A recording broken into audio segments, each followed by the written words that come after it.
Bienvenidos aquí a este podcast en vivo. Se transmite por el Canal Capital y en A Fondo por Spotify y todas las demás plataformas, no en vivo porque plataforma de Spotify no tiene en vivo, pero cubrimos todas las medidas posibles y las formas posibles para difundir este podcast de hoy, que tiene que ver con la ciudad, con su ciudad, con mi ciudad, con las ciudades del mundo, las ciudades de América Latina. En el marco de la primera Bienal de Arte que se hace en Bogotá, se ha hecho esta reunión de gestores culturales de las diferentes latitudes de América del Sur y América, sí, América del Sur e Iberoamérica. Y yo creo que esa es una de las mejores conversaciones que tenemos que dar aquí en esta Bienal. Y por eso el tema de este podcast, que tiene que ver precisamente con cuáles son esos desafíos que enfrentan las ciudades en materia cultural y qué es lo que está haciendo la cultura y lo que no está haciendo, lo que debería hacer para enfrentar todos los desafíos que tienen las ciudades hoy. Quiero darle primero la bienvenida aquí a Santiago Trujillo, que es además el gestor de esta nueva Bienal y de otras tantas cosas que están pasando en Bogotá. Él es el secretario de Cultura de Bogotá, le acorté mucho el… Recreación y deporte. Exactamente, ya iba a decir, pero es que es tan largo, pero bueno, es cierto, Recreación y Deporte de Bogotá. Y ¿por qué no comienzo con usted y me explica cuál es la decisión de por qué se hace esta reunión de todos los gestores culturales aquí en el marco de la Bienal? ¿Y qué tiene que ver eso con la reflexión sobre los desafíos de la ciudad? Claro que sí, María Jimena. El Encuentro de Culturas y Ciudades en Iberoamérica hace parte de esta apuesta de poner a Bogotá en consonancia, en reflexión con otras ciudades y con otras experiencias culturales del mundo y particularmente de este espacio que compartimos, esta gran casa común que es Iberoamérica. Tenemos historias compartidas, sueños compartidos, también problemas compartidos. Y de allí resulta tan nutritivo y tan importante que podamos establecer diálogos que afirmen nuestras preguntas, las que nos llevamos haciendo hace décadas, pero también unas nuevas preguntas que es hoy urgente hacerse. Nuestras ciudades están teniendo unas transformaciones paulatinas muy complejas. Estamos en un momento en donde la gran mayoría de ciudades grandes e intermedias de Iberoamérica están teniendo un cambio demográfico. La manera en que se está organizando la ciudadanía alrededor del territorio con procesos de gentrificación impulsados por un turismo muy agresivo en algunos casos, en otros lados por temas de violencias urbanas, ha generado también unas transformaciones geoespaciales importantes y unas nuevas segregaciones en las ciudades que hay que estudiar y analizar. Hoy las ciudades en Iberoamérica se incendian, se secan, se inundan. México, Ciudad de México, Montevideo y Bogotá acaban de salir de una crisis de agua. En Brasil, cada tanto, o en Chile, se están incendiando las estructuras ecológicas de las principales ciudades. Y esa relación que tienen hoy las ciudades con la naturaleza es una relación profundamente cultural.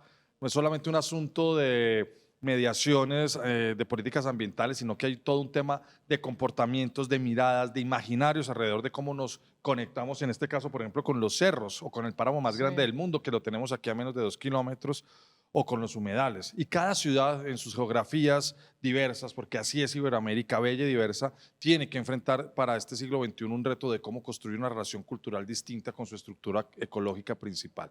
Y de otro lado, pues también lo sabemos, llega la inteligencia artificial, la convergencia digital, los entornos digitales están transformando la vida en los hogares, en los barrios. Hoy la mayor discusión que los papás, y me consta, tienen con sus hijos es la relación que tienen con el celular. No me diga. Por ejemplo, con lo bueno y lo malo que eso supone. Pero eso está transformando relaciones familiares, cotidianidades urbanas, la manera en que habitamos el barrio, y eso lo tenemos que pensar. Pero ojo, la inteligencia artificial y todos estos entornos digitales también nos están poniendo de presente que el mundo laboral, el mundo del trabajo cambiará. ¿Y qué va a hacer la cultura con eso? Es justamente, básicamente, esos temas los que nos han convocado y los que ponen en valor esta importante reunión, María Jimena, con más de 160 líderes, gestores, secretarios de cultura de 22 países y casi 220 líderes de Colombia en todas sus regiones. Bueno, una de esas gestoras y pasando, porque me debe lo de Bogotá, pero voy a darle primero paso aquí a Antonella Esteves. Yo quiero que primero te presentes, tú eres periodista, académica y gestora cultural, pero ¿qué está pasando en Santiago de Chile? Santiago de Chile están pasando muchas cosas muy entretenidas. En este momento exactamente en este momento, una agrupación de las distintos espacios de cultura que están alrededor de la Alameda, que es la Sí, calle principal de conozco. Santiago. Y hoy día esos espacios están teniendo diálogos muy profundos también con la gobernanza de la ciudad y con la alcaldía de la ciudad para poder hacer de la Alameda un punto cultural que ya existe, que ya está ahí, pero articularlo, ¿no? Y que pueda haber colaboraciones entre los espacios. Yo creo que eso es muy importante ver desde las instituciones, pero también en el mundo de la creación están pasando cosas extraordinarias. Hay distintas generaciones de creadores y creadoras que están paralelamente trabajando. Hay muy buena formación en distintas universidades y escuelas de arte. Entonces yo diría que Santiago es una ciudad muy interesante para conocer a través de sus artistas. Mire. También está con nosotros Lucina Jiménez. Ella es increíble, alquimista. Eso es una de las cosas que me tienes que explicar. Y formadora y mediadora cultural, conoce mucho Colombia también. Eso me estaba contando. Queremos mucho en Colombia. Sí. Es- Ella, Ciudad de México, que es, bueno, digamos, una cosa impresionante, impactante en materia de cultura. ¿Qué está pasando en Ciudad de México? Bueno, ¿qué está pasando en México? Primera vez que tenemos una mujer presidenta que está planteando una agenda de derechos y que además está reconociendo que en la cultura tenemos que hacer un cambio de paradigmas, precisamente porque estamos viviendo todos estos Estos transformaciones tremendas de cambio climático, pero también emergencia de muchas comunidades que están en una exigencia de derechos. Y eso pasa por el reconocimiento de los derechos de las mujeres indígenas, de las zonas campesinas y de todas las zonas rurales de un país que se ha nutrido precisamente de esas identidades y que han emigrado a las ciudades. La Ciudad de México es un mundo enorme, ciudad de ciudades, que ha dialogado con mucho cariño y con mucho respeto con Bogotá, desde los espacios de formación artística de comunidades en zonas donde los derechos se habían quedado un poco atrás, pero también en este momento creando formaciones nuevas para personas ciudadanas que se hacen cargo de su propia vida cultural y que no necesariamente están esperando la mediación de una institución, sino más bien la institución se convierte en facilitadora del cumplimiento de esos derechos. Solo terminaría diciendo que la Ciudad de México en este momento también pasa por una transición importantísima, liderada por una mujer que es de territorio. Sí, que es totalmente de territorio. La Ciudad de México está invitada precisamente a este diálogo de la Bienal y es un gusto estar acá. Para mí Bogotá es mi segunda patria y creo que parte de lo que yo soy se ha construido precisamente en este diálogo con esta Colombia adorada. también está con nosotros Lía Calabre. Ella es de Río de Janeiro. Aquí dice pesquisadora, investigadora, como decimos nosotros, con una formación muy fuerte en historia. Río de Janeiro, esa ciudad que además ha aprendido a mantener uno de los grandes baluartes culturales que es su festival, el Festival del Carnaval de Río. Pero más allá de eso, ¿qué está pasando en Río de Janeiro?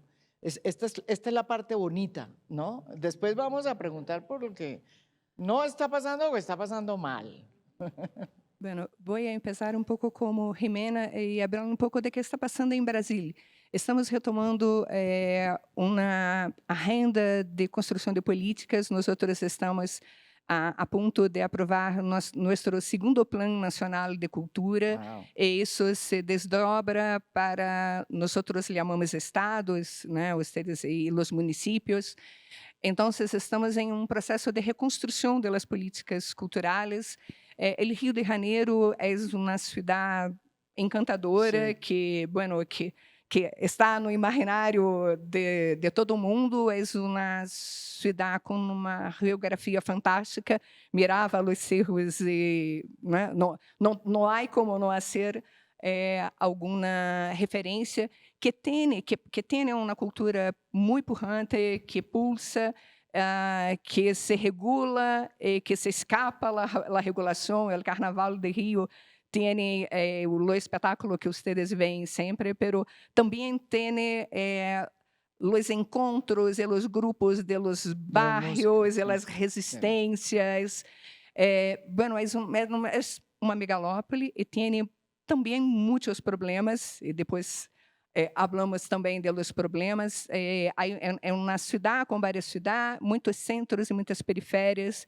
Então, há processo de convivência e a cultura é espaço, os espaços culturais, as ações, as arenas, têm vários projetos de alguma maneira para integrar algo que alguns escritores atrás lhe chamavam de cidade partida. Ujú.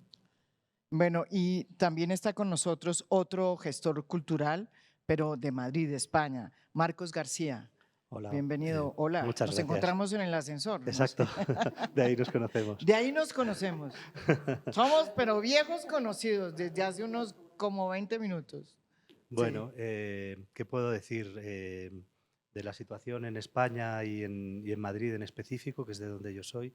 Yo creo que hay como unas corrientes generalizadas que por lo menos algo tienen que ver también con el periodo después de la pandemia, un periodo en el que yo creo que de alguna manera vivimos cierta esperanza de posibilidad de transformación, pero que no se ha dado del todo, y de alguna manera también creo que ha generado cierto desánimo. Algo que me gustaría decir, que cuando vengo a países de América Latina, y ahora en especial en Bogotá, no lo observo tanto, ¿no? Veo que hay una vitalidad muy potente. Y en concreto me gustaría comentar algo que he visto en Bogotá, más que de mi país, porque es lo que más me ha sorprendido últimamente. Y es la labor de la Fundación Wikimedia Colombia, que tienen un proyecto que se llama la Wikicasa. Y me parece un ejemplo muy bueno de cómo conectar las posibilidades de infraestructuras digitales que facilitan la colaboración en el plano digital, pero la Fundación Wikimedia Colombia lo que hace es impulsar proyectos comunitarios en lo presencial, en lo local. Y en concreto están trabajando con la red de pacas digestoras que se están creando en distintos barrios del país de manera comunitaria, que son como una suerte de composteras. Sí. Es más allá de que una compostera, son unos cubos que permiten transformar los residuos orgánicos, ¿no? en material para la agricultura o para el compostaje también, ¿no? Y me parece un ejemplo muy bueno de cómo digamos, implementar una especie de derecho a la ciudad, ¿no? Gente que se involucra en mejorar la vida en común, sí, conectándose también con redes digitales que permiten también la posibilidad de la colaboración internacional, que es justo el objetivo de este encuentro, ¿no? Sí, fíjese, yo no conocía ese proyecto. Ese es a nivel nacional, fíjese. Sí, es un proyecto a nivel nacional, sobre todo se da aquí en Bogotá. Se trata de un invento, estas pacas digestoras, de un invento de un ingeniero en los años 80 en Medellín, pero poco a poco se ha ido replicando y en los últimos años ha habido una explosión. Y entonces en muchas ciudades del país y también incluso en otros países. Fíjese lo que uno aprende aquí. Yo quería ir a los desafíos, a los problemas. Y no sé, Santiago, Bogotá, una ciudad que pues está viva como nunca, y es cierto que ha cambiado mucho. Aquí pasa de todo, antes no pasaba nada, ¿sí? Ahora pasa demasiado. Hay veces que uno dice, se me pasó todo, ya no me pasa, ya no tengo tiempo para todo lo que me pasa. Pero hay problemas muy serios y uno de esos tiene que ver con la inequidad, con la, y con la no inclusión. O sea, por ejemplo, todo lo que nos ha pasado con la llegada de los venezolanos. Nosotros hemos sido un país y unas ciudades que no habíamos tenido tradicionalmente una migración tan fuerte, o la verdad es la primera vez que tenemos esa experiencia. Y uno sí ve que Bogotá tiene hoy que enfrentar dos problemas. La cantidad de gente que llega, que todavía llega a las ciudades, pronto menos por cuenta del conflicto, ya cada vez menos, pero ahora una nueva migración que son los venezolanos. ¿Qué está pasando? ¿Cómo hacer una ciudad como Bogotá más incluyente, más equitativa? Yo creo que los bogotanos y las bogotanas nos estamos reinventando todo el tiempo porque cada tanto estamos cambiando y la población es tan fluctuante que hay nuevas y nuevos bogotanos todo el tiempo que tienen que apropiarse, aprender y vincularse emocional, efectiva y ciudadanamente a la ciudad. En los últimos 10 años Bogotá recibió 370.000 víctimas del conflicto. Imagínate. Aquí se han alojado 70.000 excombatientes de los procesos de paz y como bien dices, estamos entre 500 y 600.000 venezolanos en el registro, porque en el subregistro se Es habla más. hasta de 800 y 900.000 venezolanos solamente en Bogotá. Y uno podría decir que eso, porque estuve hace poco en España en un encuentro similar a estos, y unos panelistas en un foro similar enfrentaban con un susto y casi como esto es una crisis humanitaria porque a mi ciudad llegaron 6.000 migrantes Voy para Chile. del Medio Oriente y de África. Y yo decía, Dios, pues ustedes, si yo les contara que en Bogotá hemos recibido a casi 900.000 y seguimos adelante y que hemos recibido 370.000 víctimas y 70.000 excombatientes, yo creo que si bien hay unas exclusiones que son claras y que hemos querido solucionar, también hay que decir del otro lado, es que esta ciudad ha sido generosa, resiliente y ha permitido contener con oferta social y oferta cultural todo lo que significa presupuestal, logística, política, culturalmente eso para una ciudad. Yo creo que eso es importante decirlo y llama la atención, porque a veces cuando la gente dice, pero ¿por qué hay indigencia tanta? ¿Por qué las basuras? ¿Por qué estos problemas que enfrentan no solamente Bogotá, sino muchas otras ciudades del país? Yo diría que es que Bogotá ha tenido al contrario que responder de manera humanitaria a una coyuntura que pocas ciudades en estos últimos 10, 15 años han tenido que enfrentar, no solamente en Iberoamérica, en el mundo, y a veces no somos conscientes de eso. Y creo que hemos tenido una política social, pero también una política cultural, que ha trascendido además varios gobiernos, no solamente los anteriores, que han sabido responder de manera, pues si no suficiente, al menos con una voluntad férrea de garantizar algo que para mí es fundamental en la democracia, que es el Estado Social de Derecho, las garantías de las personas. Hemos combatido, yo diría que con dignidad, estos intentos de segregación y de xenofobia que a veces han querido despertar en los momentos más difíciles. Tuvimos en medio de toda esta contención de gente, imagínate, 700.000 venezolanos, un paro nacional y una pandemia. Y mira cómo estamos. Hoy, 3, 4 años después de toda esta coyuntura, Bogotá florece con los festivales al parque públicos más importantes de esta región del mundo, con festivales privados como Estéreo Picnic y Cordillera, con una Bienal de Arte, con un Festival Internacional de Artes Vivas, con un proyecto de Festival estrategia. de jazz. Barrios Vivos, que tú lo conoces, el Jazz al Parque, solamente por mencionar algunas cosas. Entonces creo que sí, hay problemas, pero también hay una línea clara y un vector sensato de cómo poderlo solucionar, y la cultura está aportando una visión en la solución de esos problemas, y lo primero que queremos es construir de nuevo orgullo y confianza. Una ciudadanía que no se sienta orgullosa de la ciudad donde vive, que no tenga confianza en la institucionalidad o en el otro diverso que está con él en el transporte público, es una ciudad que no puede solucionar las cosas. Aprender de nuevo a trabajar juntos, a trabajar en equipo, despolarizar nuestras tensiones. Somos distintos. Aquí tenemos gente de izquierda, centro, derecha, de Santa Fe, Millonarios, La Equidad y Nacional. Tenemos gente afroindígena, mestiza, tenemos ricos, pobres, tenemos mujeres, transexuales, pues, tenemos toda la diversidad, todos los acentos, todas las gastronomías habitan esta ciudad. Y eso siempre ha sido, lo han dicho acá, Bogotá es de todos y no es de nadie. A nadie le importa lo que pasa a Bogotá porque no le pertenece a nadie. Ahorita estamos cambiando, hay que ver eso distinto. No, Bogotá es de todos porque nos pertenece a todos, es la casa en donde todos hemos podido ser, donde hemos podido construir un sueño de vida, donde nos hemos enamorado, donde hemos construido una realización profesional, y eso hay que volverlo a poner en valor en la ciudad, y de eso se encarga la cultura. Uno no se siente orgulloso de una ciudad donde no pasen grandes cosas, y en esta ciudad, por fortuna, hoy, en materia cultural y recreo deportivo, hay que decir que están pasando grandes cosas. Antonella, en Santiago yo creo que yo voy mucho a Santiago y la impresión que uno tiene es que allá sí que ha afectado mucho, como nosotros, nos ha afectado la llegada de la inmigración. pero yo creo que allá se ve más, porque los índices de violencia, a mí me sorprendía mucho cuando uno llega allá, es que esto está violento.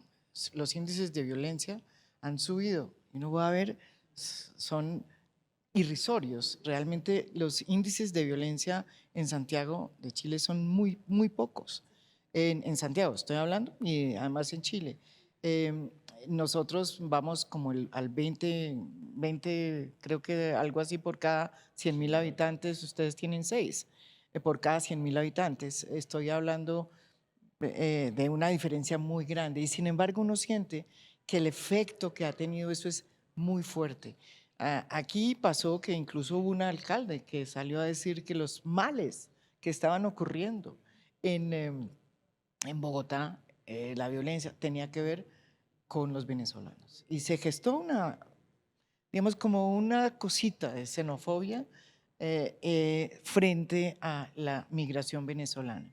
¿Qué está pasando en ese sentido en Chile? Yo creo que, claro, Chile está muy lejos.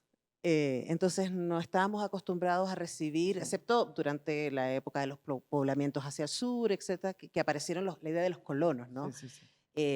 Pero claro, hay una diferencia que tiene que ver con los relatos entre el migrante y el extranjero, que no es lo mismo. Si se viene de Europa, si se habla inglés, si se trae dinero, ese es un extranjero que es bienvenido, ¿no? Eso estamos bien. Pero claro, el No, tema de la eso pasa, sí, migración ha sí. sido muy difícil porque Chile es una sociedad que, como está tan lejos, también está muy encerrada en sí misma. Y además, lo que tú dices a mí, como periodista, también es algo que me impacta mucho.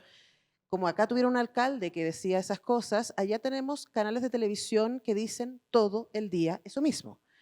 En Chile hay esta esquizofrenia entre los datos reales de inseguridad y la sensación de inseguridad. Sí. La sensación de inseguridad de Santiago es la de una ciudad en guerra. Sí, y realmente Y no lo eso está. es increíble. Y eso ha tenido un efecto muy importante respecto a cómo habitamos la ciudad. Muchas personas que ven televisión todo el día y que reciben estos mensajes de manera continua Sí. y que no necesariamente se vinculan Sí. con venezolanos o con migrantes haitianos, que también llegaron un montón a Chile, quedan con este prejuicio y quedan instalados con la idea de que el otro es un peligro. Y ahí aparece el rol tremendo que puede tener la cultura como el espacio donde nos Sí. encontramos con el otro, donde podemos, a través de una película, una obra de teatro, una novela, ponernos la piel de este otro, de esta otra, que nos permita poder mirarlo con más cariño. Yo creo que ahí la cultura necesita ser puente, necesita ser un espacio de bienvenida a todos y a todas, para que podamos ir construyendo una sociedad más integral, más amable y más, como dice el pueblo mapuche, que tenga un mejor vivir. Un buen vivir es lo que buscamos. Sí, eso es. Lucina, en ese sentido ustedes, bueno, en Ciudad de México y en México están enfrentando pues todos los cambios de la política de Donald Trump, pues, son el país vecino, todo el problema de migración que comienza un poco aquí en Colombia, no un poco, comienza aquí por el estrecho o el paso del Darién, ¿no es verdad? Donde miles y miles y miles de migrantes que vienen de partes como China, o sea, África, ¿no? Y personas que vienen también de Centroamérica, curiosamente se meten por ahí otra vez para llegar arriba a los Estados Unidos y ahora estamos viendo que hay una curva descendiente en el sentido de que la gente se está devolviendo porque como no nos dejan entrar, entonces están devolviéndose. México es esa país bisagra, digamos, ahí está México. ¿Qué es lo que ha cambiado? ¿Cómo ha cambiado a México ese cambio de política y cómo es que reacciona la cultura frente a este tema de la migración? En primer lugar, reconociendo que México ha sido históricamente un país fraterno Mm, y de acogida. En primer lugar, porque México tiene esa tradición de, por un lado, respeto a la autonomía de los gobiernos y de los estados nacionales, pero al mismo tiempo de apertura y de aceptación de personas que han estado en lucha por la democracia o contra las Acogió al dictaduras. premio Nobel, Así es. que se llamaba García Márquez. García Márquez. Entonces, Cuando lo sacamos de acá. es correcto. Entonces, México se ha nutrido del pensamiento y de la acción de luchadores, de escritores, de líderes que han trabajado por la democracia, no solo en América Latina, sino pues también en la defensa de la República Española. De tal manera que México reconoce y se asume como país fraterno. también reconoce que en este momento el debate tiene un contexto muy diferente. Tenemos la frontera más grande y más porosa de prácticamente el mundo. El número de cruces que hay entre los Estados Unidos y México son tremendos, pero también tenemos un reconocimiento tremendo. Es que el sentido de binacionalidad o el carácter transfronterizo de la cultura implica que hay familias que están acá y hay familias que están allá, y que todas las personas migrantes tienen el derecho humano a la movilidad. Eso es una condición importante. El otro factor es que la persona que viaja lo que lleva consigo es la cultura. Esa no la puede dejar y esa no se la pueden quitar. Entonces es desde ahí que la posición del gobierno mexicano, particularmente de la presidenta Claudia Sheinbaum, que ha asumido directamente el diálogo con el presidente de los Estados Unidos, ha tenido la inteligencia y la sensibilidad de ir haciendo un diálogo de Estado. Eso es muy importante, de dos naciones que se reconocen con la misma capacidad de decisión porque somos estados con fuerza, pero además porque México aporta muchísimo a la economía de los Estados Unidos. Y si nos damos cuenta que en Los Ángeles es la segunda ciudad con más mexicanos en los Estados Unidos, pues resulta que en realidad toda decisión que se tome de un lado y del otro hay que pensarla 3 veces.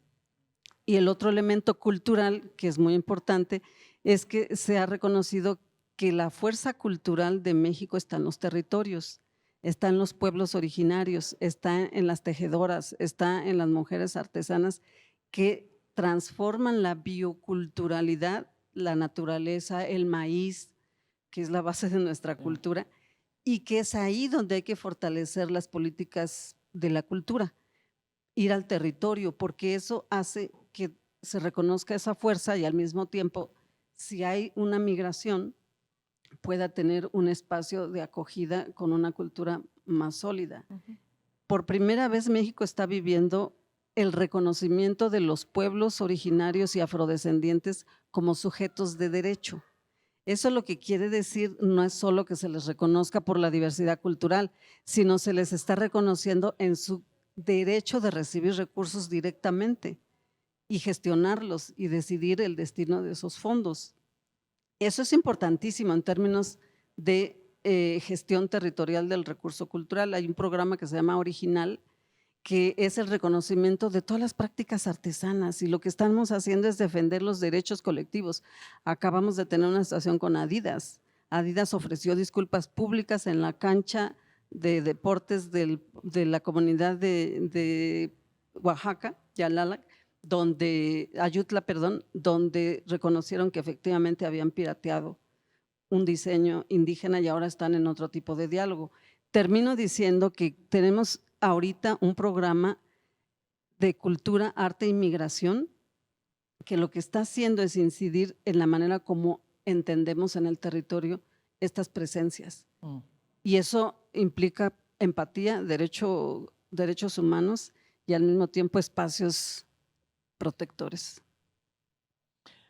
Lía, ¿qué pasa en Brasil, en esa que es una sociedad tan multicultural, que es muy parecida también a nosotros en ese Es sentido? verdad, tenemos una frontera muy grande, entonces con todos los países. Entonces, tuvimos algunos movimientos de migraciones, pero llegan pouco ao Rio os que vêm de Venezuela, ligam muito ao Rio os que vêm de África.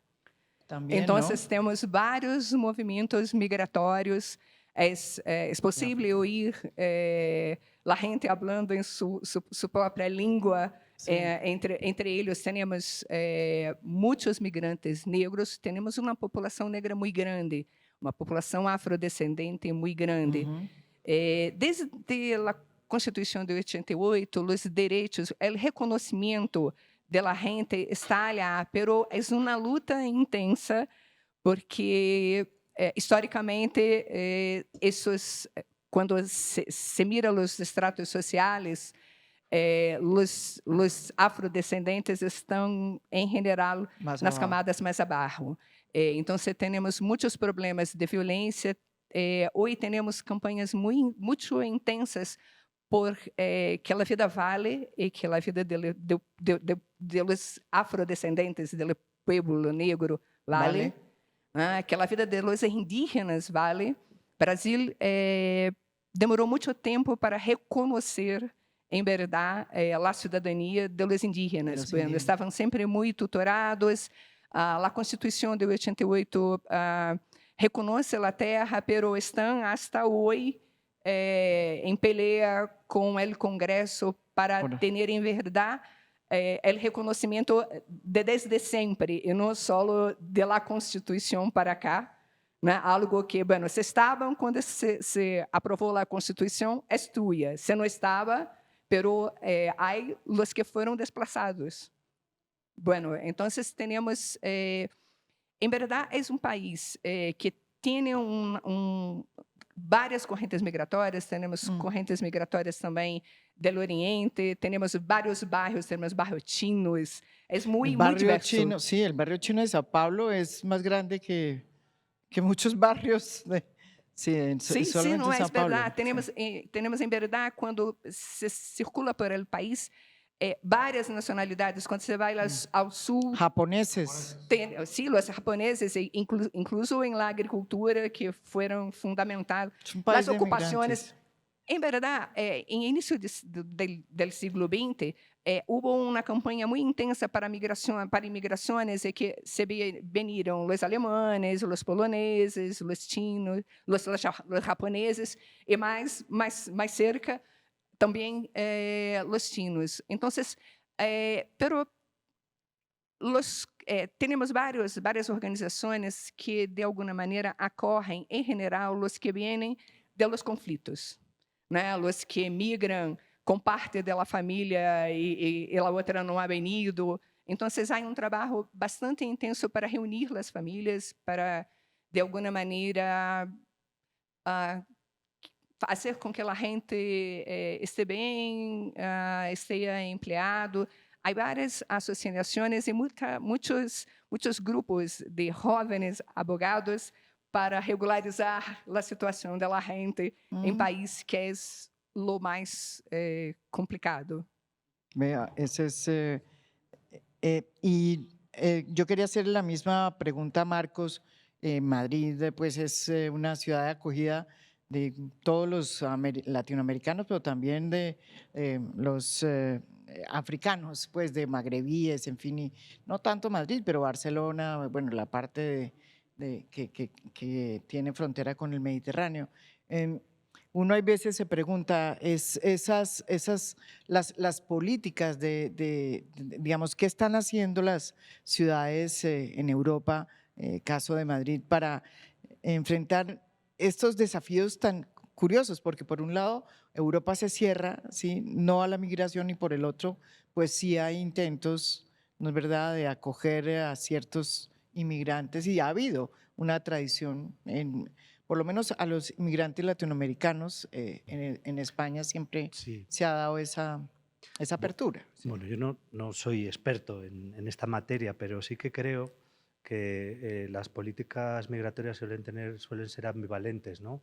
Y manejar varios registros de discurso, ¿no? Por un lado, claramente hay una necesidad de migrantes para multitud de trabajos, y al mismo tiempo también se utiliza ese discurso, ¿no?, de criminalización, de buscar también un chivo expiatorio a los malestares generalizados que hay, y que es un recurso tremendo, ¿no? Y que es generalizado, entiendo, ¿no? No solo se da en España.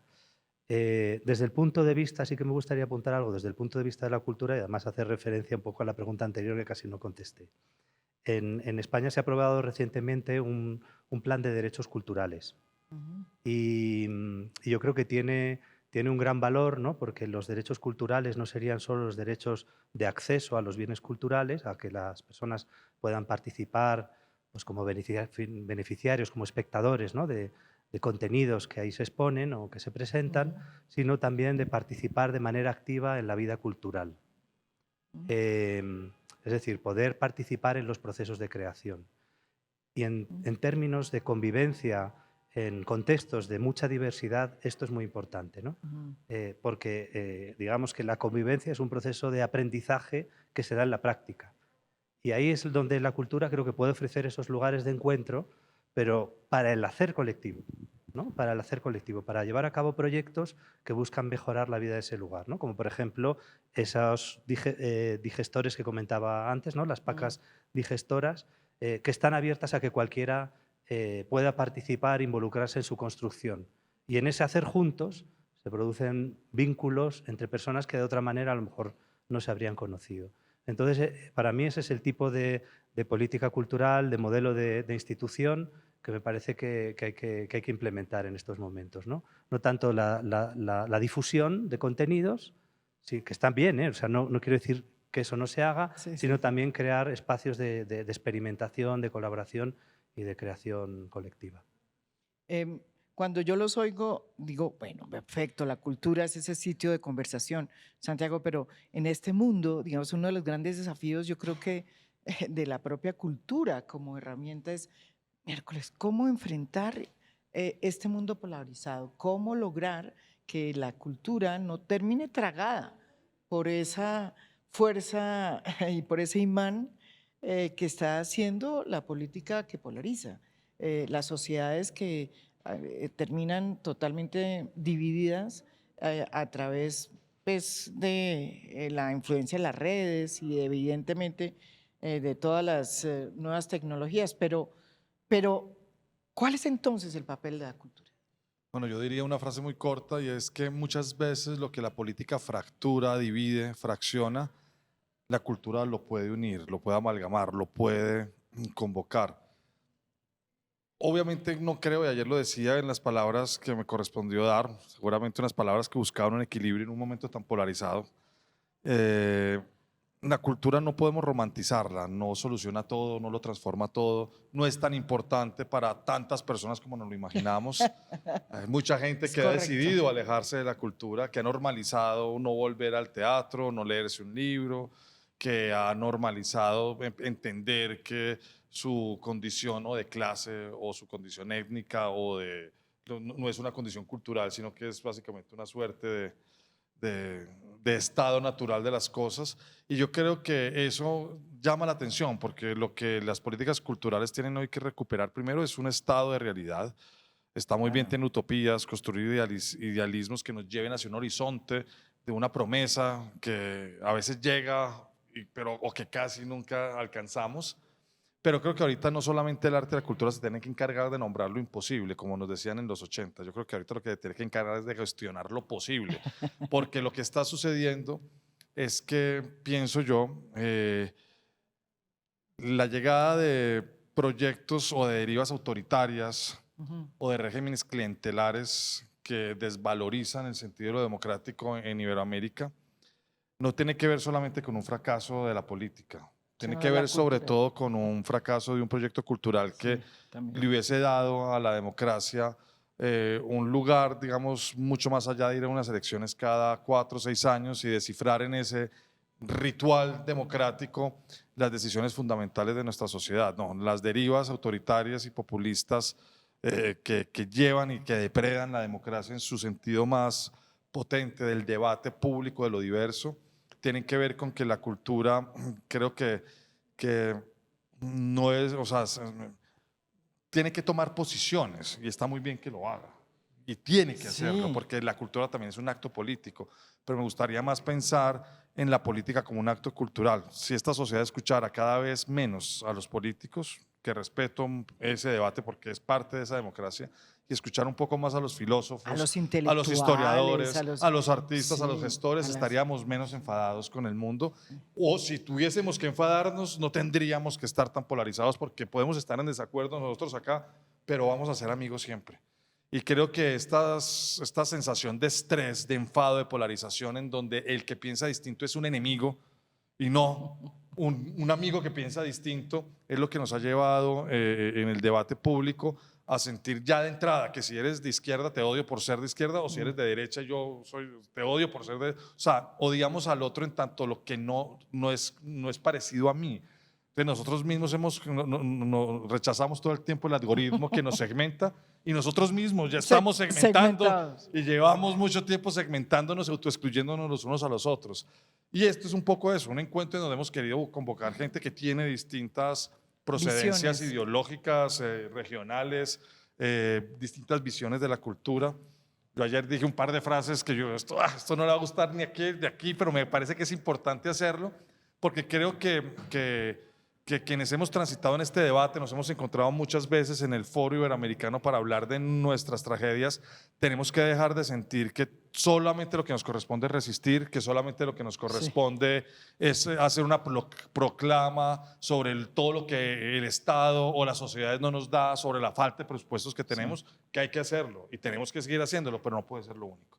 Tenemos que pasar de la resistencia a la incidencia y tenemos que mirar los problemas en Iberoamérica a los ojos, enfrentarlos con capacidad de decisión, demostrando que sí somos poderosos, que sí podemos asumir responsabilidad de transformación real y que sí le podemos competir un espacio de decisión a quienes piensan esta sociedad desde el derecho, desde las relaciones internacionales, desde la política tradicional, desde otras áreas. Yo creo que el pensamiento cultural y la acción cultural hoy es más que nunca necesaria en estos países y eso es lo que queremos reivindicar y lo que queremos poner en valor en este encuentro.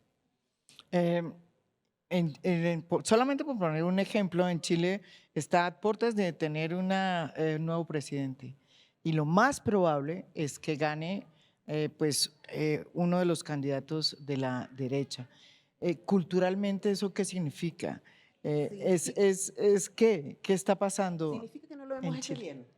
Yo creo que eso es lo primero, ¿no? Que el mundo de la academia, el mundo intelectual, el mundo de las comunicaciones progresistas, digamos, en Chile los medios de comunicación están profundamente asociados a los grupos económicos que han utilizado los medios de comunicación como sus plataformas de discurso. Aquí también. Sí, yo sé.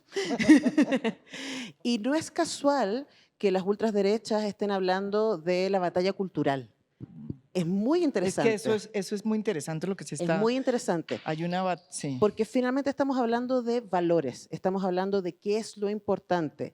Y lamentablemente esos valores, esa batalla cultural que se pretende ganar, que lo que pasa en Argentina, por ejemplo, tiene que ver con una idea muy específica de nacionalismo, una idea muy específica de familia, una idea muy específica de nación que impide, ¿cierto?, que las diversidades en todos sus ámbitos, ¿no?, desde las divergencias sexuales, las neurodivergencias, las distintas maneras de habitar el mundo, los pueblos indígenas, etcétera, tengan un espacio. El ser humano ha sobrevivido y ha llegado hasta acá por colaboración de lugares diferentes, de gente distinta. Ya lo dice Harari, ¿no? Nos pusimos de acuerdo respecto a un relato y eso nos permitió llegar a un lugar posible. Entonces, yo creo que cuando las ultraderechas ganan con discursos que se sustentan en el odio, es porque nuestro mensaje de cariño bueno, de entendimiento, de empatía, que en mi opinión es lo que sostiene la cultura, de tú vienes de otro mundo, comes otras cosas, tienes otro acento. Pero yo te quiero oír, quiero conocer. Pero, y tengo más en común contigo que diferencias, ¿no?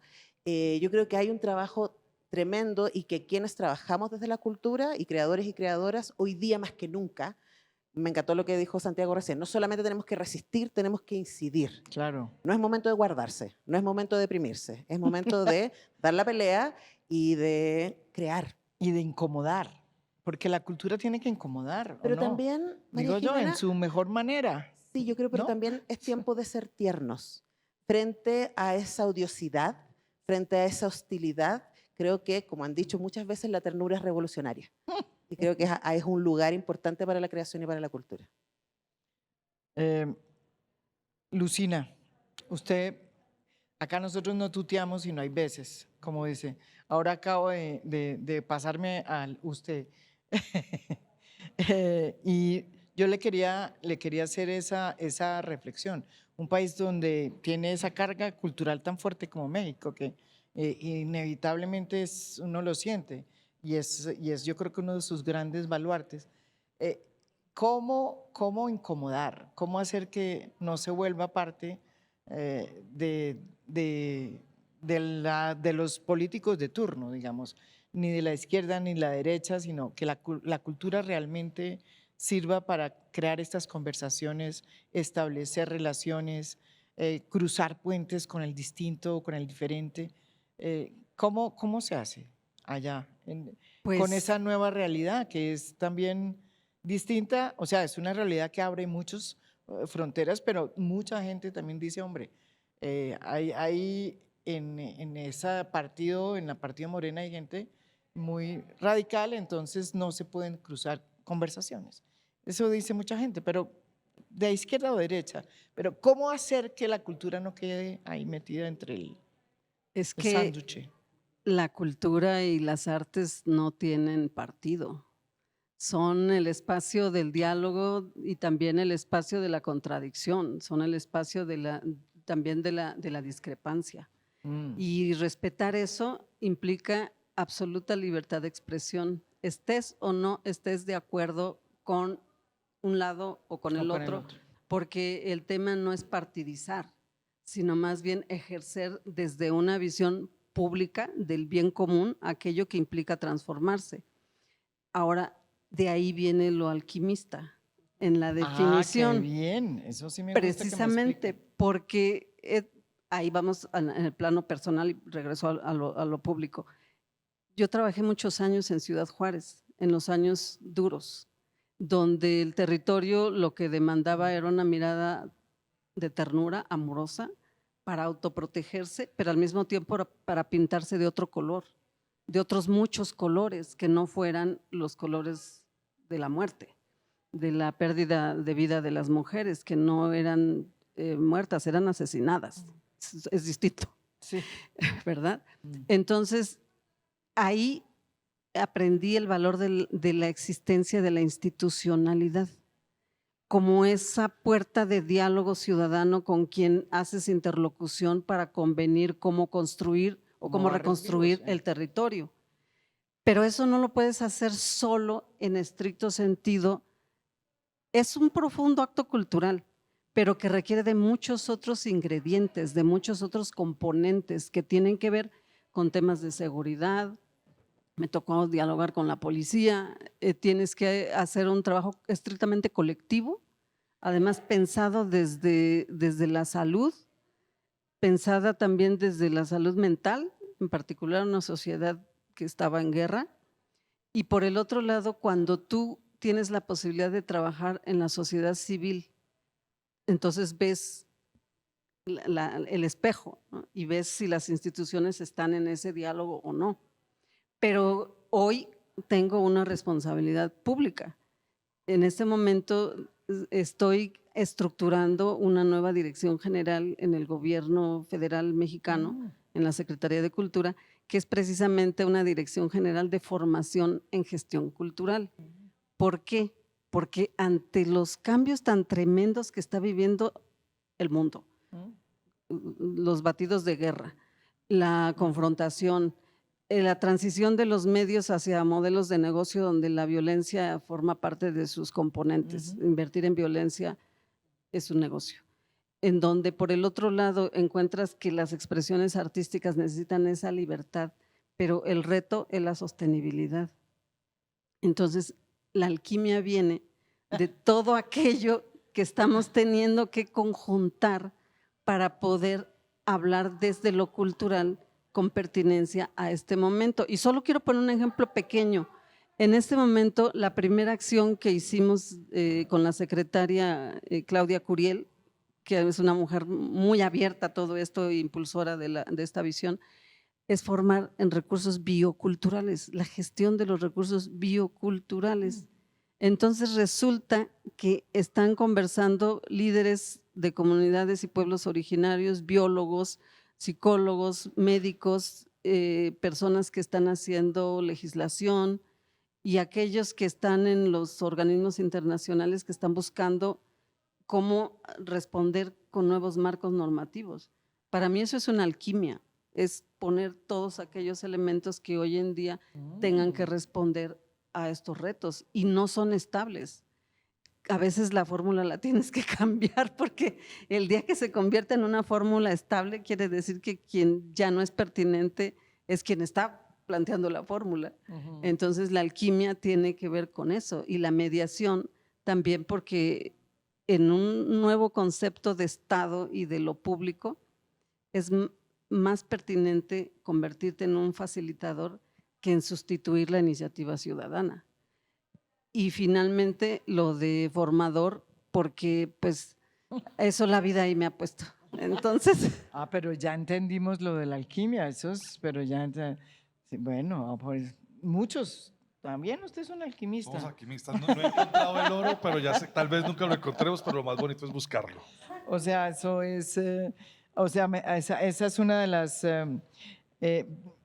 las cosas que está pasando también en la democracia brasilera, y es que estamos ante una cosa que nos sucedió también a nosotros, y es que se está juzgando, y en este momento también se condenó a una de las figuras más importantes de la política brasilera y colombiana. En el caso de nosotros fue el expresidente Álvaro Uribe, y en el caso de Brasil, Jair Bolsonaro. ¿A qué me refiero yo cuando hago esta pregunta? Es decir, ¿qué hace la cultura para proteger precisamente la libertad de expresión? Que en Brasil yo conozco muchos amigos míos que son periodistas, grandes periodistas, han hecho muchas investigaciones, descubrieron el gabinete del odio cuando Jair Bolsonaro estaba en el poder, en fin, han hecho muchas investigaciones muy sucintas y son muy respetados, pero también sé que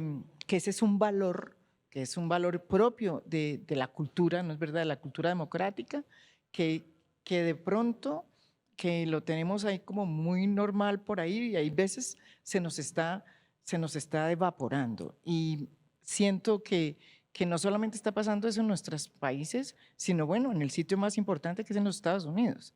¿Qué está pasando en ese sentido hoy en Brasil? Em verdade, você ha tocado em algo muito importante, porque hemos passado por um período, por um governo, onde a cultura se hizo de los principais objetos de ódio. Em verdade, de perseguição, de censura, de impedimentos, fuera, bueno, algumas coisas, por exemplo, as obras de artes em geral, as artes cênicas principalmente, foram muito censuradas, foram muito perseguidas. Havia movimento de parte da sociedade civil, por exemplo, algumas exposições que se impediram e que se puderam montar com recursos recolhidos da sociedade civil como resistência, pero todo o tempo discurso sobre a liberdade invertido. Todo o tempo, quando se iba a falar qualquer coisa contra a censura, se dizia, não, pero ustedes es que estão nos censurando. E vimos seguir algo que não veíamos há 30 anos, o discurso pela família, o discurso pela propriedade, o discurso pela moral, e uma desconstrução acerca do trabalho dos artistas, uma persecução mesmo, que os artistas não valem o que fazem, em verdade, há uma manipulação ideológica. E a pandemia, com tudo que em Brasil foi muito triste, porque também tivemos presidente que se negou à vacina, que se negou a ser os primeiros cuidados, pero e que não há reconhecido os trabalhadores da cultura como importantes agentes e que foram de imediato atingidos e que tiveram todas as atividades paralisadas e que não tinham plata para seguir vivendo.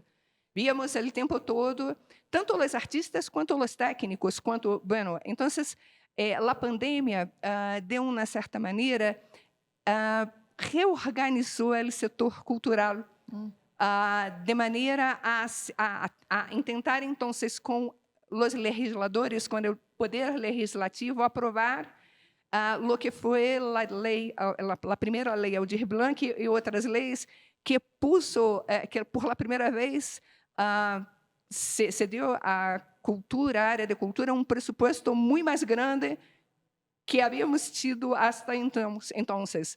Porque, em verdade, o que o governo anterior ha hecho foi, teníamos um fundo setorial de audiovisual, lo retuve, não ve. Então, todos os fundos, todos os Considera pressupostos, peligroso el cine. todos os pressupostos, lo que não conseguiu poner em uma outra rubrica, lo retuve. Então, toda essa plata retornou à gente de la cultura. E, bueno, as leis só se aprovaram porque a gente se mobilizado por todo o país. Então, isso, e o digital, nesse momento, foi fundamental. Se hicieron assembleias digitais e a gente estava mobilizada todo o tempo. Então, bueno, hoje vão a votar os deputados de Rio de Janeiro. Então, todos escreviam mailing, mandavam mensagens, por todo, iam em las redes.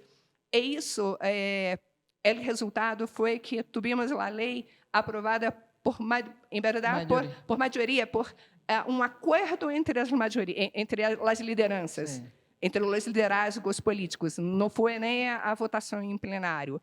E hoje, todavia, seguimos pouco colhendo os frutos desse processo.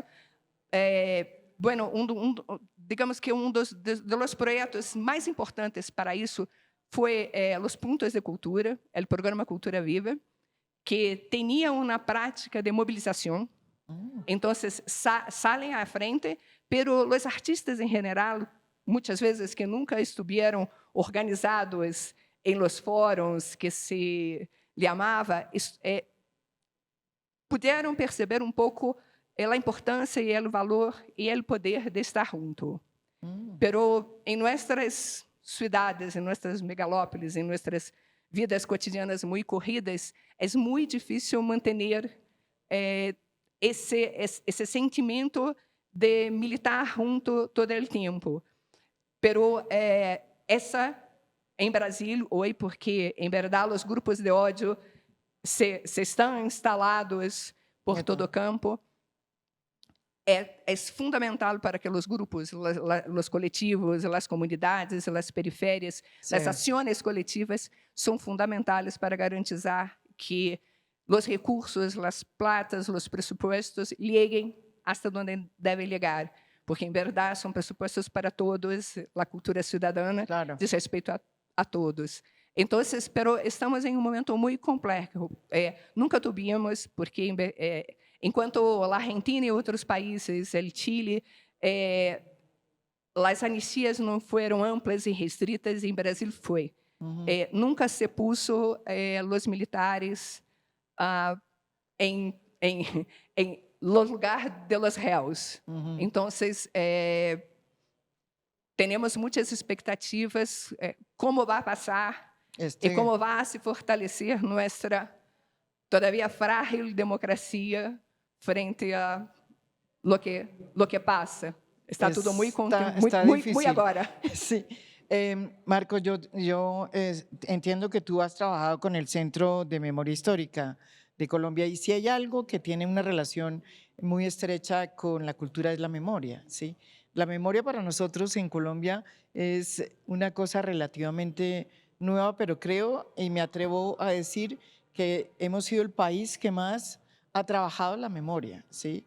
En muchos aspectos y nos ha costado mucho, muy duro, pero creo que ahí sí estamos como en la vanguardia, en muchos aspectos tratando de entender qué nos pasó en un conflicto que todavía es muy reciente, ¿sí? ¿Qué tiene que ver la cultura con la memoria? Bueno, sí, yo también creo que Colombia es avanzada en este sentido. Además, como bien dices, en el reto de hacer frente a un conflicto que sigue vivo, ¿no? Y ¿cuál sería la relación con la cultura desde mi punto de vista? Bueno, hay una definición de la cultura que a mí me gusta, que es que la cultura es aquello que nos ayuda a aprender a vivir juntos, ¿no? Y desde el Centro Nacional de la Memoria Histórica entienden que no se trata solo, por ejemplo, a la hora de construir el museo, digamos, de poder acceder a lo que ha pasado, sino también que lo que ha pasado necesita también ser elaborado, necesita ser interpretado por los propios actores que lo han vivido, ¿no? De alguna manera, la construcción de la memoria es un asunto colectivo. Y ahí esta línea de trabajo, que es la del colaboratorio, ¿no?, de las memorias, justo lo que propone es ofrecer un lugar donde colaborar entre diferentes, entre diversos, para llevar a cabo proyectos que tienen que ver con lo que ha pasado, ¿no? Y al mismo tiempo, en ese proceso de construcción colectiva de proyectos, pues se habilita un lugar de generación de vínculos, de convivencia, de aprendizaje, ¿no?, a la convivencia, que por otro lado es un aprendizaje que es interminable, ¿no?, porque los conflictos, o sea, no es algo que vaya a solucionarse de una vez por todas, eso es imposible. Pero por eso es necesario que haya lugares, que haya infraestructuras donde poder elaborar conjuntamente lo que nos ha pasado y también poder preguntarnos qué queremos intentar, ¿no?, a partir de ahora, ¿no? En un contexto, también me gustaría decir, de experimentación, que yo creo que la cultura ofrece ese contexto de experimentación, que quiere decir donde el error, no está tan condenado como suele estarlo en nuestra vida cotidiana, en los medios de comunicación, en la política, ¿no? Cualquier punto débil es aprovechado siempre por el adversario, ¿no? Y así es imposible la convivencia. Entonces necesitamos lugares, y por eso a veces los llamamos laboratorios, protegidos precisamente de ese exterior donde la colaboración es muy difícil y la experimentación mucho menos, ¿no? Santiago, ya para terminar, esa relación de construcción de la memoria, que yo creo que también se está haciendo aquí en Bogotá, precisamente Bogotá era una ciudad donde no había y no hay monumentos. Me impresiona mucho que el Palacio de Justicia, que hace unos 40 años fue objeto de uno de los peores momentos y actos terroristas por parte del M-19, pero de una retoma del ejército que fue horrible. O sea, cuando uno entra al Palacio de Justicia, no hay ningún vestigio de lo que sucedió. No hay una memoria de lo que sucedió. Y poco a poco, voy aquí a meterme poco a poco se está construyendo esa memoria de lo que nos pasó hace muy poco. Usted lo está haciendo a través de un proyecto muy interesante que es Barrios Vivos. Hicimos precisamente un recorrido que la manera como también se hace la memoria es tratando de recontar y volver a contar esas historias de esas personas que han sobrevivido y han remontado sus problemas y sus desafíos debido al conflicto, ¿verdad? Así es. Estamos ya casi 40 años del Palacio de Justicia, 6 y 7 de noviembre, si no me falla la memoria, y creo que es urgente y lo hemos intentado. ¿No ojalá. le parece a usted eso rarísimo que no haya nada? Vamos a intentar hacer algo en el marco de la Bienal. A propósito, eso me estamos parece. intentando hacer una reunión con las distintas salas de los magistrados para mirar cómo podemos poner en reflexión qué significa, porque cuando uno habla de ensayo sobre la felicidad no solamente tiene que ver con eso que nos hace felices, sino cómo contrarrestamos todo eso que antes nos hizo muy tristes y que nos dolió mucho.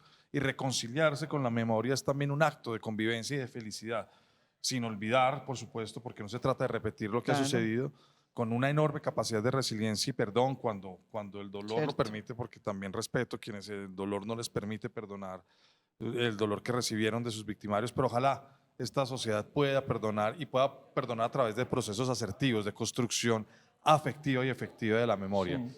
Yo siento que los centros de memoria deberían estar en el sector cultura y no necesariamente en los sectores de gobierno. Aquí me podrán decir que estoy diciendo. Porque lo que es que estamos todavía en un momento de la memoria que es un momento jurídico-político, en el sentido que se están todavía resolviendo una cantidad de archivos, Muy reciente, se están sí. resolviendo una cantidad de situaciones que tienen un trámite jurídico administrativo que tiene que surtirse. Pero yo siento que tendrá que llegar un momento en que esa memoria, una vez suceda y pase todo lo que corresponde, pueda llegar a la cultura. ¿Por qué? Porque en la cultura, la curaduría, la museografía, el guión del relato de Sí. eso que nos sucedió, tiene que pasar de esa dimensión jurídico-histórico-administrativa a una dimensión mucho más emocional, cultural y, si se quiere, estética, que renueve éticamente como el lugar que le dimos a ese relato de tanto dolor. Entonces, yo creo que ahí tenemos un rol muy relevante. Estamos empezando y ha sido decisión del alcalde. A mí me gusta mucho porque hoy me preguntaba Leandro Erlich, y varios de ustedes me han preguntado, ¿ustedes cómo hicieron para convencer al alcalde que tengan el presupuesto para hacer eso que estamos haciendo? Y yo, pues primero no es una decisión solamente del alcalde, pero obviamente el alcalde tiene la decisión política y la voluntad política y presupuestal de que esto pase, pero es también una construcción colectiva de un sector cultural que ha sabido en distintos momentos políticos de la ciudad defender un interés común, defender un horizonte común, que es el valor que tiene la cultura en la construcción de la conversación cotidiana en Bogotá. Bogotá conversa de cultura, a Bogotá tiene una banda sonora compartida que está asignada por sus festivales al parque. Uno cuenta la ciudad por el año en el que Rock al Parque llegó, Rock al o Parque, Jazz al Parque. pero es que no cuando había Herme- nada, no cuando- había nada. O sea, nosotros no teníamos nada. Claro, pues yo por ejemplo ahorita que murió Hermeto Pascual hablando del jazz, que sé que te Ay, gusta se tanto, murió Hermeto y haciéndole Pascual. un homenaje a Se ese mu- gran se- multiinstrumentista se brasileño. murió, que estuvo Yo decía, acá. ese fue el año en que estuvo Hermeto Pascual en Jazz al Correcto. Parque, o fue el año en que Manu Chao cerró Rock al Parque, o cuando en Jazz al Parque. Entonces tenemos una banda sonora y una temporalidad de la ciudad que se cuenta a través de la oferta pública que hacemos. Esa es una memoria afectiva que ya no está tan vinculada al dolor del conflicto, sino que está vinculada a la fiesta que hemos hecho Sí. de la cultura en Colombia y particularmente en Bogotá. Yo diría, María Jimena, que es muy importante para nosotros en Colombia darle ese rol a la cultura de un agente constructor y, si se quiere, que es capaz de interpelar la realidad, que es capaz también de construir nuevos relatos. Aquí ha habido una lucha por el relato, de quién provocó ¿Quién? nuestras violencias o quiénes lo hicieron, dónde empezó y dónde no empezó. Y es un relato que me parece muy importante porque es Yo claro estoy de acuerdo. esclarecer eso, eso hay que esclarecerlo, pero también siento que a veces nos falta tener perspectiva hacia dónde nos va a llevar los relatos de nuestro pasado, qué presente nos dan esos relatos y qué futuro también nos prometen.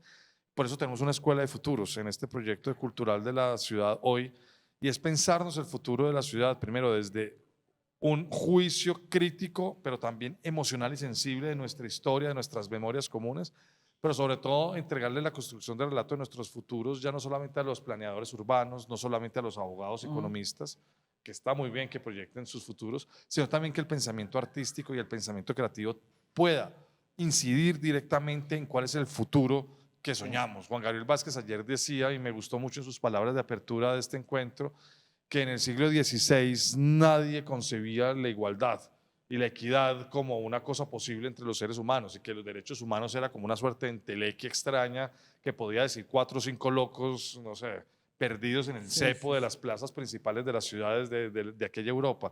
Y en cambio hoy es casi, digamos, inconcebible no pensar que sea una premisa fundamental de nuestra sociedad buscar la equidad, buscar y defender esa igualdad de derechos con la que todos nacemos y que en la que reposa la dignidad de este proyecto civilizatorio que hoy está en cuestión. Entonces yo creo Es que correcto que hoy está en cuestión, ese es el problema. nos toca pensar el futuro y en ese futuro tiene que haber, ojalá, esa y muchas otras cosas posibles y en ese sentido creo que el trabajo de la Secretaría de Cultura, pero también el trabajo de poder conversar, gestores. porque es que aprende uno mucho, María Jimena, esto es un escenario de aprendizaje mutuo, de confrontar ideas, pero también de soñar en equipo. Y creo que lo que necesita esta región del mundo, lo que necesitan nuestras ciudades, nuestros países, es aprender a soñar en equipo, desenfadarnos un poco. No podemos dejar de estar en desacuerdo, porque eso es fundamental, pero esos desacuerdos no tienen que devenir en anomia, en violencias, en cosas que nos atrasen y que nos pongan como en esta suerte de parálisis en la que a veces se encuentran nuestras sociedades. Y creo que la cultura tiene que mandar ese mensaje nítido y con la memoria vamos a hacer un monumento 5 años del COVID que va a quedar instalado en la Virgilio Barco. Es un acto de memoria al personal médico que entregó su vida para salvarla de millones. Eso va a pasar ya Nos debe en 2 meses. la del Palacio de Justicia. En 2 meses va a estar la del Palacio de Justicia. Vamos a mirar qué hacemos y lo vamos a hacer. Pues no le cuento cómo, pero creo que estamos ya en un plan muy interesante sobre eso. Y tiene que ver con eso. No, pero Pero hay sí. una película, la película ya estaba, se llama Noviembre. Poco a poco las películas están saliendo, pero lo que a mí me impacta y tiene que ver con la construcción de relato, para pasar aquí ya las últimas palabras, es que, digamos, si nosotros no ubicamos o construimos o cooptamos espacios públicos para recordar la memoria, ¿sí? Y en cambio esos espacios públicos son habitados por otro relato, ¿sí? Lo que se pierde en el fondo es la memoria. Y hay cosas muy interesantes, por ejemplo, de casos como lo que sucedió en Argentina, creo, en donde creo que es el monumento, hay un monumento que tiene que ver con la casa o la casa de Galtieri. Yo no me acuerdo de quién, de cuál de los dictadores que formaron parte de la Junta Militar Argentina, que se volvió museo. ¿Por qué? Porque ahí pasó algo, porque ahí se sucedió algo.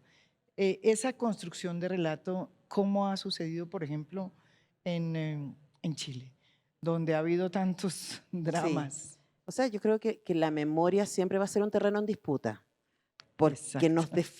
define el presente. De hecho, una de las cosas inquietantes es que 3 de los candidatos que van a la presidencia chilena defienden la dictadura. Imagínate. Y eso es muy fuerte, Sí, sí, sí. en la aparición de un relato negacionista o que pone entre comillas las muertes, que pone entre comillas las torturas, es muy peligroso para la democracia. Sí. Y Chile, a diferencia de otros países como Sudáfrica, por ejemplo, no tiene una memoria oficial respecto a lo que pasó. Tenemos 2 informes de derechos humanos que fueron voluntarios. Entonces, los datos que manejamos respecto a qué pasó en Chile durante la dictadura son aproximativos y además no tuvo ningún tipo de apoyo ni ningún tipo de explicación o datos que vinieran del mundo de las milicias, ¿no? Eso por un lado, pero honestamente pienso que mucha parte de mi generación, incluyéndome, que no tuvo familia politizada en ese momento. Yo no tengo familiares detenidos desaparecidos, ni exiliados, ni torturados. Mi formación cívica fue a través de la cultura y el arte, a través de los libros que leí, a través de las películas que vi, a través de las series, ¿cierto? Y el teatro, que me han traído no solamente el dato de Claro. el 11 de septiembre de 1973, sino de la sensación de terror, la sensación de peligro, la sensación de silencio que me hace abrazar la democracia más que nada, ¿no? Entonces yo creo que es tremendamente importante que haya relato oficial desde la historia, desde la disciplina, pero que también el arte se haga cargo de emocionarnos con esos relatos y hacerlos parte de nuestro relato. Para eso necesitamos libertad. Y recursos. Y recursos. Bueno, sí, eso es cierto. Justina, construcción de relato. Alguien que quiera terminar hablando sobre la necesidad de construir el relato, como decía aquí Santiago. Pues hoy es 19 de septiembre y se cumplen 40 años del sismo que cambió la vida de la Ciudad de México. Ay, sí. Y además no solo cambió la vida de la Ciudad de México, perdiendo muchas vidas, seres queridos en lo personal y en lo comunitario, pero también abrió la puerta para el reconocimiento de una sociedad que se movilizó, que encontró las fuerzas a veces en la nada, a veces emergiendo de las piedras para poder reconstruirse y poder plantear otra posibilidad de ciudad. Y ahí el arte jugó un papel fundamental porque bailarinas, bailarines de danza contemporánea fueron quienes de pronto los vimos emerger como la esperanza de lo posible en medio de la destrucción. Eso para nosotros en México es un símbolo justamente de esa capacidad de reformularnos y de pensarnos de otra manera. Pero es verdad que la memoria, además de estar en disputa, es un acto político y hemos de verlo como algo contemporáneo, porque los relatos que nosotros construimos hoy son el puente con el que estamos construyendo el futuro. El futuro no es mañana, el futuro es ahorita. Cada acción y cada paso que demos, cada palabra puesta, es ese camino. Y yo creo que en este momento estamos en una tensión por el relato, porque y yo diría que no es uno, los relatos, movimientos emergentes que vivieron épocas terribles de dominación, aún en el marco de una supuesta democracia, Sí, claro. pero que no reconocieron las miradas de quienes nunca desaparecieron, aun cuando se haya querido una sociedad homogénea, nunca lo fue. Lo que fue homogéneo fue el relato. Entonces ahí es donde estamos ahora tratando de pensar esa diversidad de historias que tienen que ser contadas, empezando por la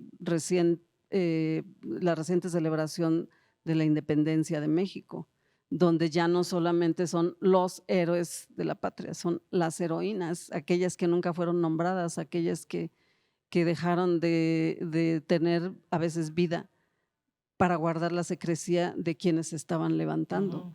Y esa visibilidad, pues la verdad es que no se había dado, pero es un proceso abierto, completamente abierto, y pienso que ahí es parte de la responsabilidad. A mí me emociona de pronto, hablando de Chile, ver cómo jóvenes hoy en la Ciudad de México es que se inspiran en las canciones de la resistencia chilena. Ay, sí, acá también. Sí, es cierto. Es verdad, y De están los escuchando la música chilena de la Marcos resistencia. Jara, Sí. sí, en la época de sí. De- Digo yo, de- Marcos, digo yo, Víctor Jara. Del Inti Illimani, del Víctor Quilapayún Jara. y todos, y en este momento las juventudes están acudiendo a esa cita con la historia pasada para volverse presente y se están Acá también, posicionando. aquí también. Eso es algo que en verdad conmueve. Reflexión sobre ese relato que hay o los relatos que se tienen que construir. Vuelvo ao Rio, me vuelvo a uma comunidade que é a favela da Maré. Bueno, que é uma região que originalmente era um alagado.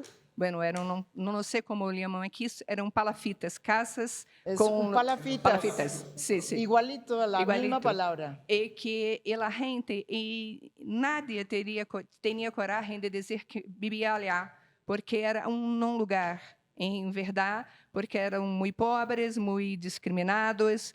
E, bueno, hace uns, talvez, eu creio que é uma das experiências mais antigas de museus comunitários, pero que reconstruem os laços de la gente com o território. O trabalho começou com a memória.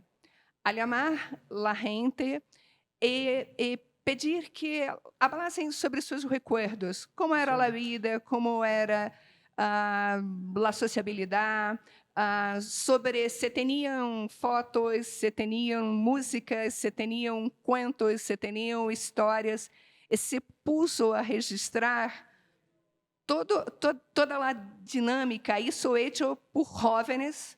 E a ideia em Brasil que é muito interessante, se passou a valorar muito os museus como espaços de disputa de identidade, de construção de identidade. Então, o Museu da Maré é lugar onde a gente reconstruiu sua identidade, seu pertencimento, e que, de alguma maneira, isso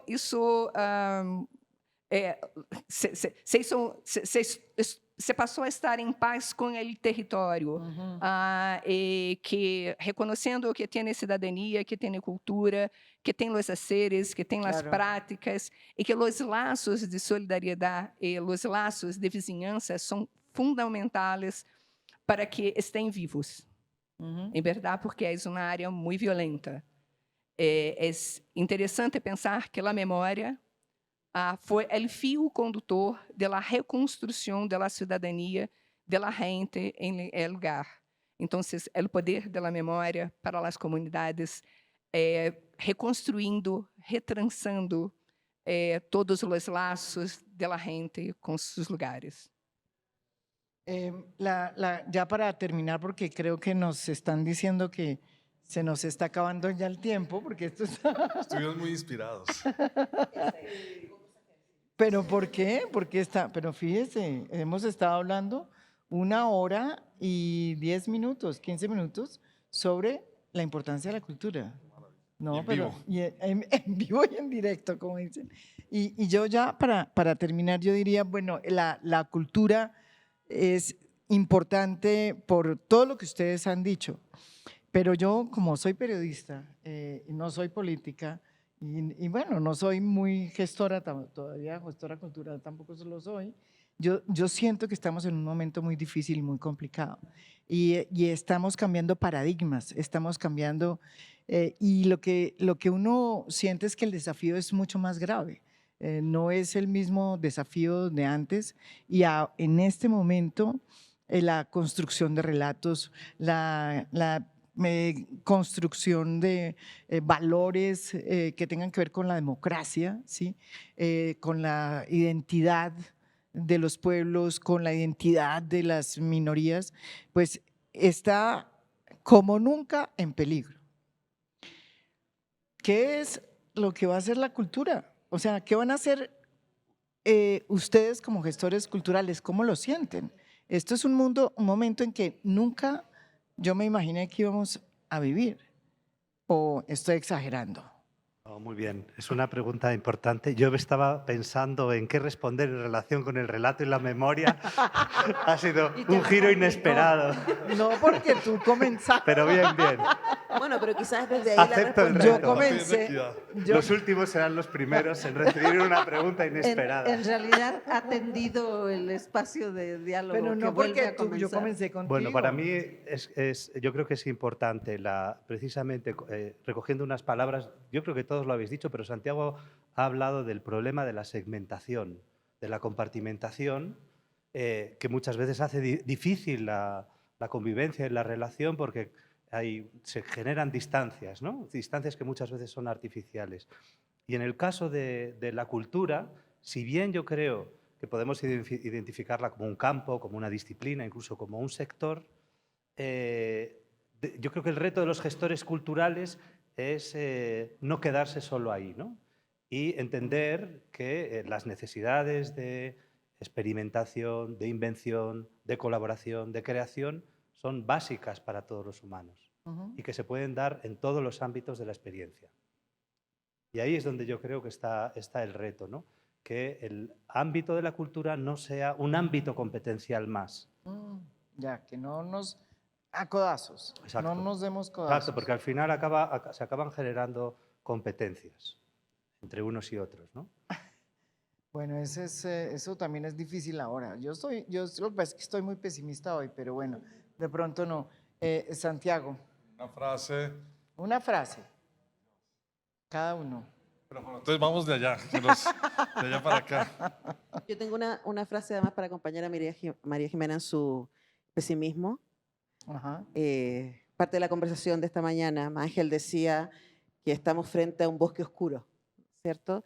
Y yo creo que nos queda tomarnos de las manos y cruzar. Y en esa interacción generar luz. Y creo que hacer esto, encontrarnos, lo que ha promovido la Secretaría de Cultura de Bogotá, de encontrarnos, nos lleva a todos de vuelta a nuestros hogares y a nuestros quehaceres con un poquito de luz. Sorry, fue más de una frase. Bueno, Tú. a cultura se hace en el territorio, se hace junto, solo pulse, solo significa quando está em el coletivo, quando em verdade nos hace ser o que estamos sendo agora e aqui. Não é? Seres colaborativos, gente que trabalha para garantizar em verdade o senso de humanidade e de democracia que necessitamos tanto. A ver, la alquimista. Ay, me dejaron pensando, me dejaron pensativa. Lucina, Pero- la alquimista. Yo después pero- de esa definición de alquimista, ya entendí, ya falta el oro, sí, no. Es que estoy feliz porque este encuentro que ha organizado Santiago me ha permitido volver a casa. Así lo siento. Y cuando tú vuelves a casa, miras cómo ha cambiado, yo pienso que cobra verdad una frase que me decía un dramaturgo mexicano, Víctor Hugo Rascón Banda, que me decía, mira, tú solo confía en que cuando más oscuro está, es porque va a empezar a amanecer. Y necesitamos a veces vivir la crisis para entender cómo resolver el conflicto. Entonces, creo que en este momento estamos atravesando por ese momento y que vamos a encontrarlo, porque estamos aquí y ahora haciendo futuros. Estamos en lo peor. Estamos en ese momento. Sí. Voy a decir yo una para que Marco. pueda terminar Santiago. A veces los más pesimistas o los más críticos con la cultura han dicho que la cultura es el sucedáneo de una acción colectiva que se ha vuelto imposible. Y a veces es verdad eso, ¿no? Sí. Entonces, la idea sería, el lema sería intentar darle la vuelta a eso, y yo creo que encuentros como este, la labor que estáis haciendo, que es admirable, la verdad, y se necesita, yo creo, también como cierto liderazgo internacional para aumentar la cooperación no solo en lo local, sino también a distancia, y yo creo que eso es lo que se vislumbra aquí, y hay cierta esperanza, que no es optimismo ingenuo. A ver, Igual, Santiago. en la misma línea, yo creo que no Ciérrame. podemos renunciar a la esperanza. Creo que si algo nos ha enseñado tejer la memoria y gestionar la memoria, es que nunca en la historia de la humanidad los discursos del odio nos han llevado a algún lugar cierto. Y creo que la cultura, los creadores, los artistas, las personas que trabajan todos los días por esculpir la sensibilidad de una sociedad, los que se preocupan todos los días por gestionar, trabajar por la felicidad, el bienestar, el buen vivir de la gente, tienen que tomarse de las manos, tienen que darle una oportunidad creo de que- nuevo a la ternura, pero también de otro lado creo que en estos momentos tan complejos tenemos que darle una voz a los nuevos liderazgos. Yo creo que es muy importante reivindicar la condición del liderazgo cultural en Iberoamérica y en general en el mundo, un liderazgo que componga, que convoque, no que divide y fracture, un liderazgo que inclusive adoptando sus propias convicciones pueda aceptar las de los demás, porque no se trata de renunciar a ser de un lado o del otro o a pensar de una manera, no, es muy legítimo tener un lugar desde donde pensarse y desde donde enunciarse, pero nunca puede ser negando al otro. Yo creo que salir de este lugar oscuro es aprender con fascinación, con comprensión, con generosidad, pero sobre todo con emoción a vivir en la diversidad del otro. Y creo que si eso pasa, nos vamos a querer más los unos a los otros, y creo que eso es lo que la cultura le puede enseñar hoy a este momento tan complejo, donde estas derivas autoritarias, donde estos discursos del odio, donde estos liderazgos que borran de un plumazo ministerios, procesos culturales, que niegan las diversidades o que vulneran los logros y las luchas que durante décadas la justicia social, la justicia cultural ha construido, son los que yo creo que tenemos que empezar a contrarrestar, pero no con otras violencias, no con otros discursos de odio, sino Sí, al contrario, exactamente. con amor, con generosidad y con una visión de futuro en donde todos quepamos y todos podamos ser y hacer. Bueno, muchas gracias. Finalmente, la logramos. La logramos. Mire lo que es. Y yo me quedo con una frase que dijo aquí Santiago Trujillo, nuestro secretario de Cultura y Recreación. Deporte. y deporte. Y es que siempre es bueno oír más a los historiadores, a los intelectuales, las y los intelectuales, a los que están creando, ¿sí? A los artistas, a los que están desarrollando maneras de entender la sociedad, que solo a los políticos. No tienen que ser ellos los únicos, ¿no es verdad? Nuestros vigías pueden ser muchos otros. En este momento que tenemos que pasar ese bosque oscuro, yo me iría con más personas que estén pensando en historia, en explicaciones de cómo somos, que con políticos. Pero en fin, hay políticos buenos, pero no todos tienen que pasar por ese bosque. Muchas gracias. Adiós.